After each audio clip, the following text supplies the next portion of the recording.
Boiler కోడి, నాటుకోడి, పారం కోడి 3 రకాలు ఉన్నాయి కదండీ. ఇంకేమైనా ఉన్నాయో నాకైతే తెలియదండి. నేను వండిన ఈరోజు పారం కోడి అంటారు దీన్ని.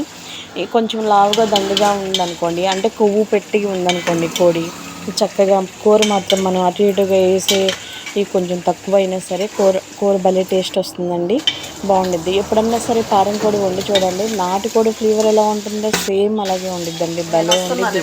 మనకి నాటుకోళ్ళు దొరకాలంటే చాలా తక్కువగా దొరుకుతాయి కదా. ఇలా అలా ఎప్పుడన్నా ఈ కాలం మాత్రం పారం కోళ్ళు, అంటే ఈ సీజన్ ఈ పారం కోళ్ళు చాలా బాగుంటాయి. ఎందుకంటే బాగా దండిగా మేత పెట్టేసి ఉంటారంట, బాగుంటాయి. మా మామయ్య గారు చెప్పేవాళ్ళు ఇలా. ఇంకా ఈరోజు నేను పారం కోడి కూర వండుతున్నానండి. నేను వండిన ప్రాసెస్ మీకు నచ్చితే ఒకసారి ట్రై చేయండి. దీంట్లో పుదీనా కానీ, కొత్తిమీర కానీ, గరం మసాలాలు కానీ ఏమి వేసే పని లేదు, నాచురల్గానే వండేసేసాను. అలాగే లాస్ట్లో నేను హోమ్మేడ్గా పెట్టిన గరం మసాలా నేను వేసుకున్నాను అనమాట.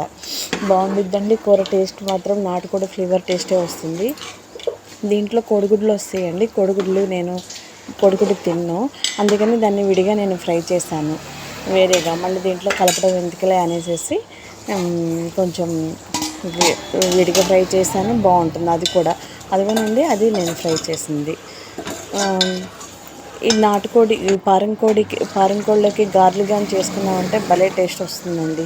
మనకి సంక్రాంతి పండుగ వచ్చినప్పుడు మనం ఈ ఫేమస్ కదా నాటుకోడి గారెలు, అలా గుర్తొస్తుంది ఈ స్మెల్కి, ఈ పారం కోడి స్మెల్కి.